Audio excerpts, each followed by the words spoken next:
gauge manifold natin. Ano yan pala?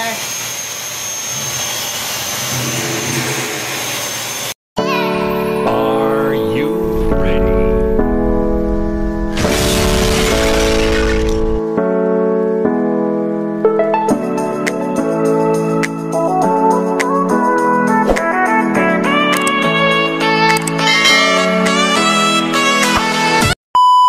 Good morning guys. For the videos guys, mag-check tayo ng aircon dahil dito tayo dito naglalangis. Diba?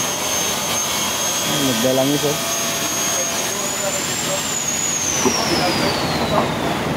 Natin mga ako yun. Ano?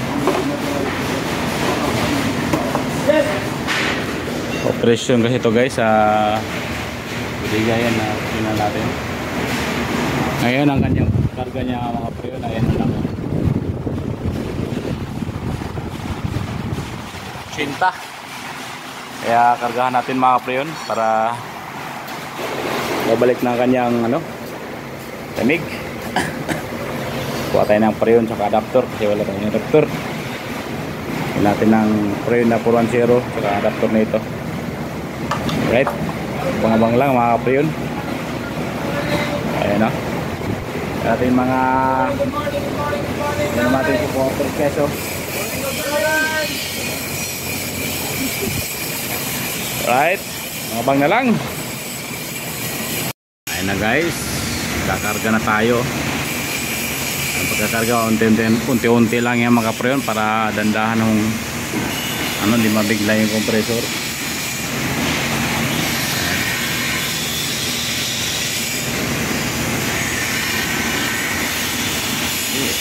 May naglalangis sa speech ako talaga dyan oh. Langis yan mga preyon. Ano?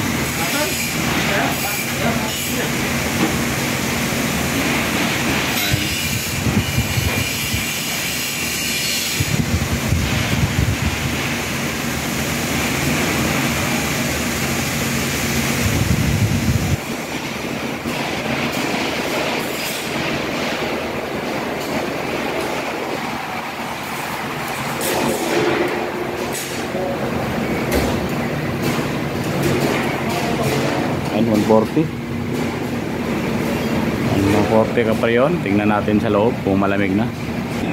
Ito yung mga preyon. Ito yung indoor niya. Yung malamig na oh. Ayan. Ito yung mga preyon. Malamig na. Paramdam mo yung lamig. Ito kasi yung kinokontrol niya ng mga preyon. Ito pinapalamig. Kaya kailangan malamig yung area na to. Kasi yung ma-control itong plasma, ayan o, kailangan malamig ito yung plasma. Dahil yung in-charge dito nag-iikot dun sa loob. Ayan dyan, ayan ang plasma namin. Ayan plasma yung dalawa na yan. Ito yung pinokontrol ng, ito ang pinapalamig ng ano, kwartong to. Nalilinis lang ito mga preyon kasi nalinisan ko ito nakarang araw, pero malumi na rin yung ano, kanyang isa natin mga preyon to. Dumi na ang kanyang filter. Right, abang-abang na lang mga preyon sa ganapan natin. Ayan mga preyon, nalinis na natin yung filter oh.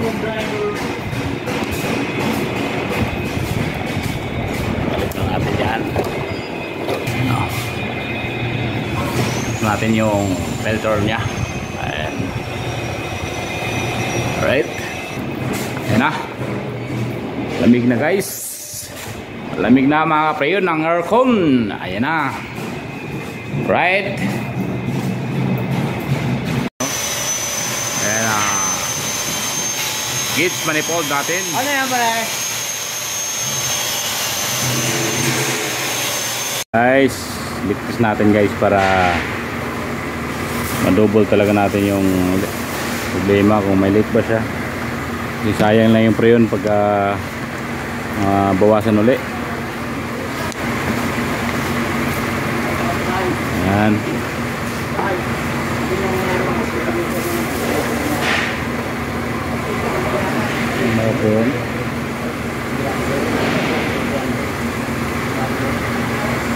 light.